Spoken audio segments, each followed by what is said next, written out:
Yes, this AK has zero durability. I've done quite a bit of testing, I've gathered my findings, and in this video, I am going to give you everything you need to know about the weapon durability system and malfunction system as it stands today in Escape from Tarkov. I'm Jessekazam. Welcome back to another Escape from Tarkov video. I stream Escape from Tarkov on Twitch. All my links will be down below. I'd love to have you stop by and say hey, but with all that out of the way, let's go ahead and dive right in.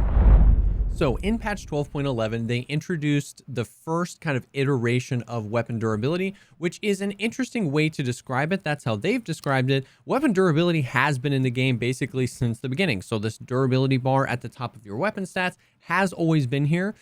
Now, it was basically impossible to get a gun to a really low durability. You had to go on an insane win streak. I mean, 30, 40, 50 raids to get it down to anything meaningful. I'd only seen one gun at like 20 durability in my entire time playing Escape from Tarkov, but it's always been here. But this is kind of the first, I guess, part of the complete picture of what they want to do with weapon durability and weapon malfunctions in Escape from Tarkov. So there's your durability bar. The more you shoot, the lower it goes. You can repair it, kind of like armor. We'll get into all of that. Now, with the weapon malfunctions, there is currently, as far as I can tell, only one type of malfunction in Escape from Tarkov right now, and that is a misfire. It used to be, like, as long as I remember playing the game, if you did find a low durability weapon, you could actually get a jam, and that jam would actually like get an animation of your PMC kind of like smashing the gun and trying to clear the jam, and then the bullet would fly out, and then you would basically be good to go. I had that happen to me one time a long time ago where I accidentally bought a really low durability weapon off the flea market, but it was one of the rarest things. A lot of people didn't even think it existed.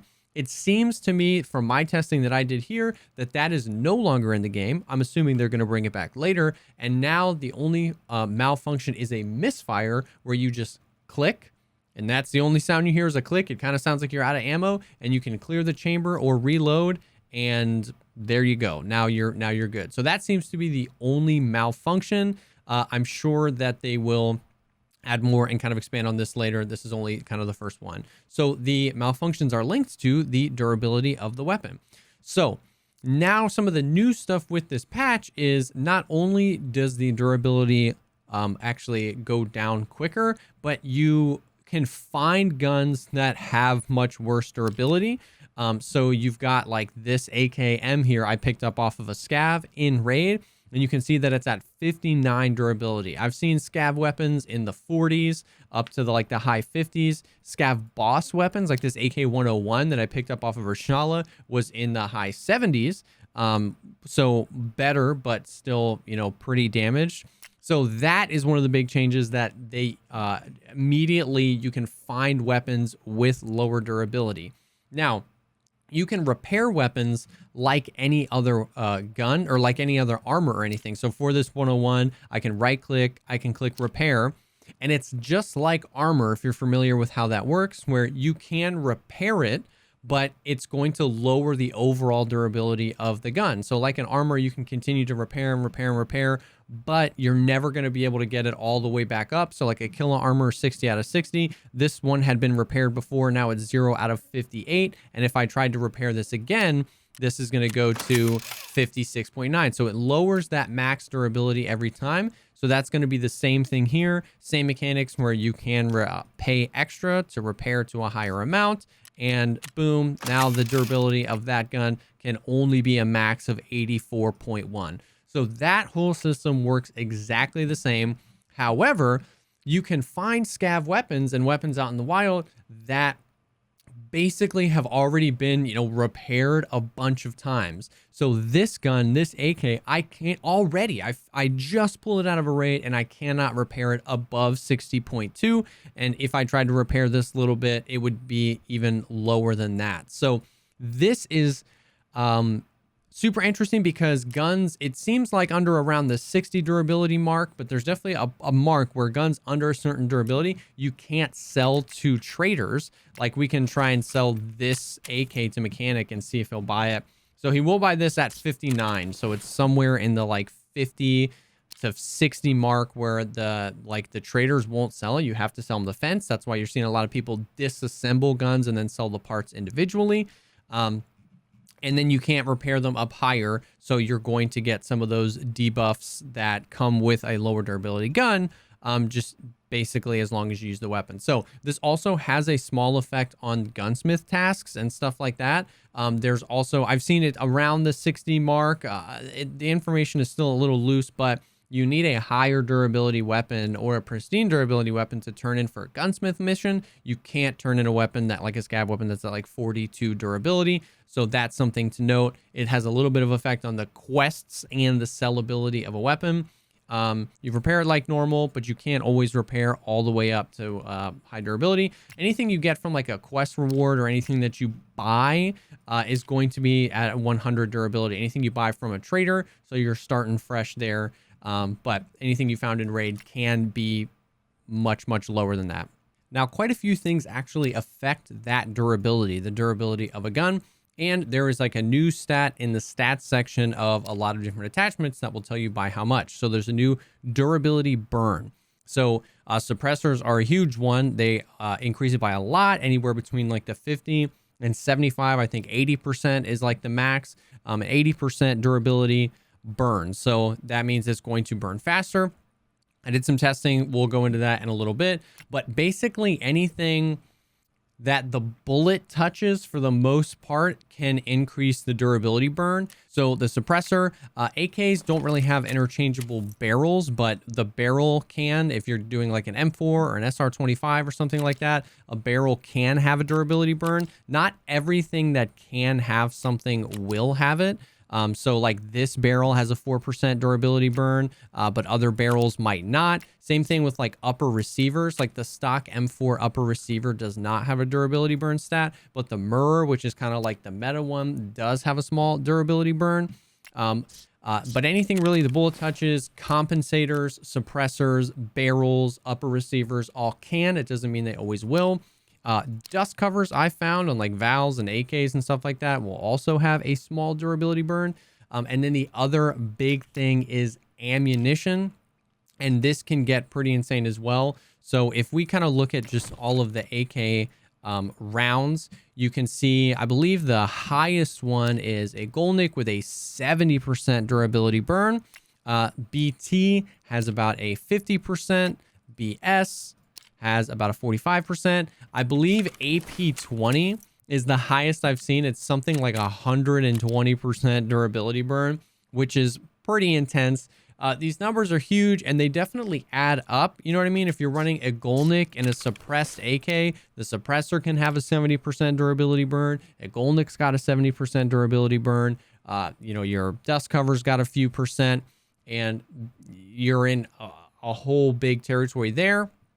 But it's not quite as impactful as it would kind of make you think. But just for this section of the video, the durability, how fast the durability goes down is affected by basically anything on your gun that touches the bullet and the ammo. So you're basically good with butt stocks, pistol grips. High capacity mags do not have a durability burn. Hand guards, foregrips, optics, none of that stuff. It's really got to touch the bullet to increase that. All right, so the two main things that are going to be affected by durability burn, yes, too, is of course the chance of getting a weapon malfunction, which we'll get into in a second. But actually, the other thing is the accuracy of the weapon. Now, once again, in my way old testing, when I accidentally came across a weapon that had like 20 durability years ago, I realized that because it was jamming and because it was not accurate at all. I couldn't hit a shot at 10 yards. It was crazy. Now, it doesn't seem to be that bad, but the lower durability weapons definitely have an effect on the accuracy of the weapon. I took some AKs into the hideout, which is a close-ish range, maybe 20 yards or something like that, and it's not really too perceivable with a red dot. I had an AK that was around like 60 durability with a red dot using BT ammo in the hideout, and you couldn't really tell any sort of accuracy debuff there. But I got a different AK. I threw a Valde on it. I went into customs. I was sitting at about 50, 60 yards away, and I got that AK down into like the 30s, the mid 30s. And you can see that the spread is definitely, if you were using like a Valde or something to snipe, you would not want this. You would be frustrated. You'd be wondering why you were missing some of these shots. Some of them land dead on and some of them are kind of way off. So if you're shooting at a thorax or if you're shooting at a head, you could definitely miss your shot. So that is something to note. The accuracy is not going to be as big of a deal if you're on a short barrel weapon that's just close quarters running dorms or resort and you're just kind of point firing a lot. However, if you're trying to snipe with something, any sort of DMR or anything with a fast round, and you don't realize that that's at a lower durability, you can definitely start missing your shots because of that. So now moving on to the malfunctions. Like we said, the only one is a misfire. Here's the deal. I did quite a bit of testing, and it seems to me like it's almost completely RNG anywhere in the like 20 to 25%, all the way up to 100%. I couldn't find any sort of pattern or consistency in the thousands of rounds that I shot with a weapon that had a suppressor on it that had about a 75% durability burn, and BT ammo, which has an additional 50% durability burn. There was a Reddit post done by somebody named Sulfur Crested, so shout out to them. They did some testing as well. Their kind of findings were, shot about 8,500 rounds. You want to keep your gun in the, 90% or above range. Basically, this person's test was they shot about over 3,000 rounds with a gun over 90% durability, and they only had one jam the entire time. And then they shot about 5,000 rounds where the gun would dip down below into the high 80s, and they had about 9 jams. And so they were basically saying that once you fall below the 90% threshold, that maybe you're in like a new category, a new statistical category for how often your gun can jam. That might be true. However, even at 9 jams with 5,100 rounds, that means you're at like 560 rounds per jam, which is way more than you would do in a single raid. And additionally, in my testing, I took a gun that had like 43.6 durability into an offline factory. I shot about 600 rounds. It was on the 10th 60 round mag. The gun at this point had fallen below 15 durability. That was the first jam I got. Now, I repeated this test multiple times. It's not always going to be this way. There were certain times where I got a malfunction on the first or second mag when it was still in the high 30s, low 40s of durability. But there were times like that where I was literally at 14 durability before I got a single jam. The gun started at 43 durability, hundreds of rounds.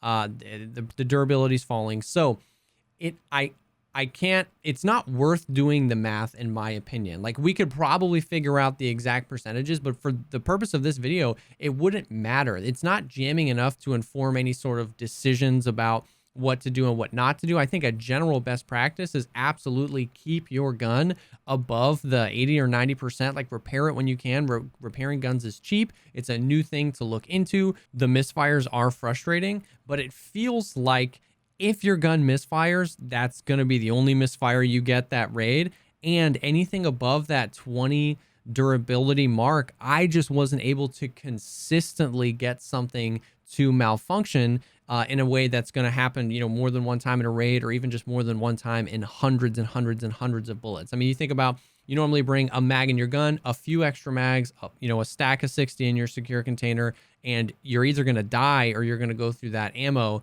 And it just doesn't seem like it's happening that often. Now, that being said, it can happen all the way up to a 100% durability gun. I've heard plenty of people say they bought a brand new gun from the trader, they take it into the raid, and the very first shot misfires. But that's what I'm saying is like this, there's this huge range where it's just like, it could happen, but if it happens, it's not going to happen again for a really long time. That is what I found in my testing, shooting thousands of rounds through high and low durability AKs. Now, 15 durability is the mark. You see that, the durability thing turns red at the 15 durability mark, and anything around that, I would just say under 20 to be safe. You are going to get these malfunctions all the time. I mean, sometimes 2 or 3 times in a single 30 round mag. If you've got a high capacity mag, it's going to malfunction several times in that mag. The accuracy is going to be absolutely atrocious. Once again, though, I still think with the game that we're playing, even with a suppressor that does 75%, a ammo type that does 50% durability burn, the amount of raids it would take for you to get that gun down to that low durability without you knowing it or repairing it or dying is insane. So we can actually look at the numbers and see how fast that they were burned. So I took an AK with 43 durability and I took an AK with 100% durability. They were built out exactly the same with a suppressor that does 75% durability burn. They were both shooting BT with 50% durability burn. They both had bastions with, I think, has 3% durability burn. So they were exactly the same. And I found that full 60 round mag basically reduces about 2.9 to 3 durability with the suppressor on, with that 75% and the BT and everything on both guns. So that was something I was looking for, to see if the gun, a lower durability gun, breaks faster. If it was like a sliding scale, it seems pretty linear. It's going to be the same, about 2.9 to 3 durability for a 60 round mag in this configuration, whether you're low durability or high durability. And then I wanted to see how much that 75% does, taking off the suppressor, which removes, 75% of that durability burn. A 60 round mag did about 1.6 to 1.7 total durability loss, once again at low durability and at high durability, which, the math doesn't exactly add up there. It's that 75% ends up being around 75 to 85% depending, but we're talking about such small numbers here. So that is how much you're looking at. You can kind of extrapolate that out if you wanted to how much would it be to switch out the ammos, but we're talking about small enough numbers that it doesn't really matter. So the durability of the gun, if it's lower or higher, doesn't matter. It's going to burn at the same rate based on the attachments you have. I even took a 100 round mag in on an MDR, and it was basically a very similar story. You had 4.5 durability loss out of 100 rounds in a similar configuration with a suppressor and ammo that does a durability burn. That math feels like it makes sense.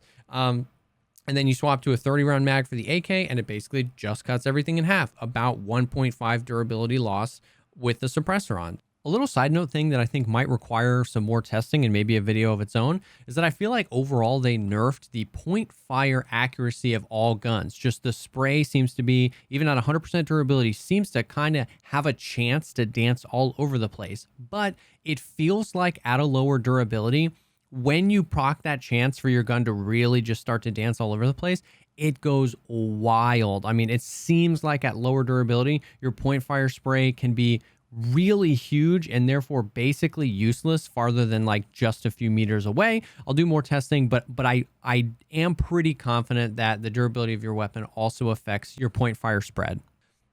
My kind of thoughts on this is that, once again, it's going to be really hard to get a gun to super low durability. There's definitely some changes made to the game where you have to take a look at the durability of the gun you get. If you're picking up scav guns, you definitely want to be aware of that for those accuracy kind of debuffs and stuff like that. But thinking about how many rounds we shoot in a single raid, it's not going to be that significant. You don't really have to worry about buying a new gun, taking it out from 100 durability, and it falling into like 70 or 60 or 50% and starting to see anything like that. Really, anything, if you buy a new gun, in my opinion, you're not going to shoot enough rounds to worry about jamming more than once in that raid, basically. Or you're not going to shoot enough rounds to get down to where you're seeing accuracy debuffs. Just double check. It's just going to be getting in the habit of double checking your weapon and seeing if it does need to be repaired. Once again, I would still recommend just repair it up to that 90% durability as often as possible. But the high capacity mags, the ammos, the suppressors, in my opinion, are not doing enough to, it's not that they're not doing enough. I don't necessarily want my guns to jam more, but they're not doing enough to dissuade me from using them. I'm not going to start using compensators when I wanted to use a suppressor just because the durability burn change is big. I mean, it is. Compensators has a much less durability burn than suppressors, but it doesn't really matter. And the same thing with ammo. That was the big thing on ammo. Should you change out to a different ammo because of the durability burn? Not really. Like, when you consider that, like, take the AK, the Igolnik has 70%, BT has 50%, and BS has 45%. Those rounds are just the best rounds. With these numbers, with how little durability lost on a gun, with high durability burn rounds, with a suppressor on the gun, it's just not something that you're going to worry about. It's never going to drive me into using a worse round because of the durability burn. So we know that this is their first iteration. I think these are kind of like the final thoughts. We know that this is the first iteration of this. I'm assuming that they're going to bring back gun jams. I'm assuming that they're going to tinker with all these values and numbers. This isn't a criticism of the system. I do think that there could be some things. I do personally think that a gun malfunctioning in that like 90 to 100% range does feel kind of bad. Of course, I know in real life, your ammo can misfire. Things can happen at any point. But in a video game, it just doesn't feel, especially because it's so rare that it will malfunction at almost any durability, that it doesn't give me the reward for maintaining my firearm. It doesn't really reward me for keeping it up there enough because it could still malfunction all the way up there. So I would think it would be interesting to see the durability go down pretty significantly quicker, and then have a threshold and a sweet spot for where the gun will not malfunction. And that way, if you get on a 10 raid spree, you might actually get to the point where you can't repair that gun past 90%. So you might get a malfunction. So you might take all the attachments off and buy a new weapon. Something like that I think could be more meaningful, but those are just my opinions. But that's kind of the top and bottom of the durability system and the weapon malfunctions. You're really just worried about the accuracy of the weapon, because in my testing at almost any durability range you're going to find a weapon, the malfunctions are just not consistent. But let's see where they take it. Hopefully this helped. Hopefully this provided all the information you need. I'm sorry this video is a little longer, but I wanted to basically give you everything you need so that you could kind of be confident when you're going in and using weapons in Escape from Tarkov. Thank you so much, as always, for taking the time to check out this video. If you liked the video, think about dropping a like, commenting down below, or subscribing to the channel for more content like this. Like we said before, I stream Escape from Tarkov on Twitch. All my links will be down below. I'd love to have you stop by and say hey. And if you're looking for people to play Tarkov with, our Discord server is an awesome place to be. That link is down below as well. Thank you again for stopping by, and I will definitely see y'all on the next one.